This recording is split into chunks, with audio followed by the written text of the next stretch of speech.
It is primary day in Texas, and voters are picking their party nominees for a trip to the November election. And here to talk about all this is Jamarr Brown, the co-executive director of the Texas Democratic Party. Jamarr, are Texas Democrats ready to nominate a new governor? Well, yes, sir. We are definitely ready to nominate not only a new governor, but a new person for lieutenant governor, attorney general, and up and down the ticket all over the state. We're ready to nominate folks, and we're excited about today. Let's talk about Congressional District 35. Greg Casar getting a lot of the buzz and media attention. Eddie Rodriguez also in that race. But for Greg Casar, some of the big progressive celebrity politicians coming in from D.C., Elizabeth Warren, Ocasio-Cortez. What do you make of that race? Do you have any predictions there? Well, I think the important thing to recognize about a lot of the races across the state is also that we're excited to get the national support from Democratic leaders and Democratic officials all over the country.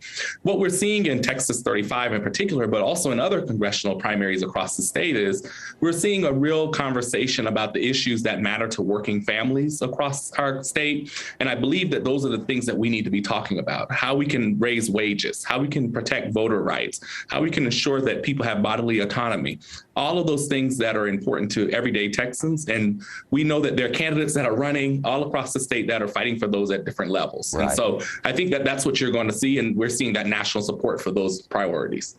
And talking about 35, that national support is for the progressive candidate, not for the non-progressive Democratic candidate. Is being a progressive more of an advantage? Are the progressives going to get elected more than the non-progressive Democratic candidates? Do you see a change there?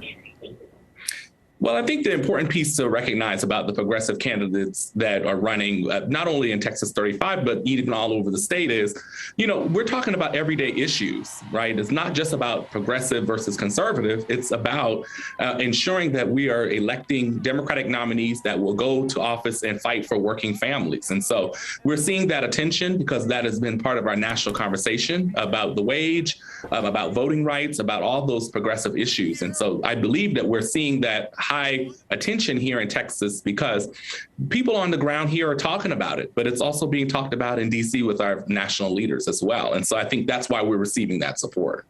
Talking about tonight, do you expect any surprises? Well, I think that there are a few races to watch. I don't know about surprises, but there are several races to watch. It'd be curious to what happens on the Republican side in terms of the gubernatorial race, but also there's the attorney general, who's the top prosecutor in Texas. You just mentioned earlier the congressional races. And so I believe that there are some real conversations on both sides of the aisle, but in particular about who we are as Texans and what that means for different issues.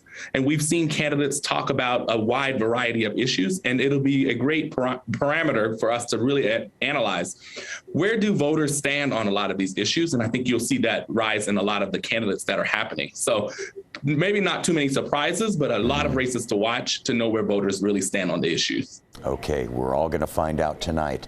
We are out of time for now. All right, Jamarr, we appreciate it very much. Thank you. Thank you. Take care. Bye-bye.